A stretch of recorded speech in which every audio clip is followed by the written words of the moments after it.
News. The family of Dolly Parton says the queen of country music has died. Her passing comes after she spent months battling an unknown health issue. In a career that spanned over half a century, Parton captured the American experience, penning more than 3,000 songs. Parton went on to release 49 albums and win 11 Grammys. In an Instagram post, her nephew, Brian Seaver, said she died peacefully and reflected on the impact his aunt left on the world. Dolly opened doors not just for me, but for her entire family to reach the potential we didn't even know was possible. Dolly also opened doors for generations of singers, songwriters, musicians, and dreamers from every walk of life and across every continent.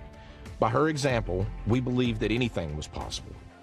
According to a family statement, a small private service will be held for Parton. She was 80 years old.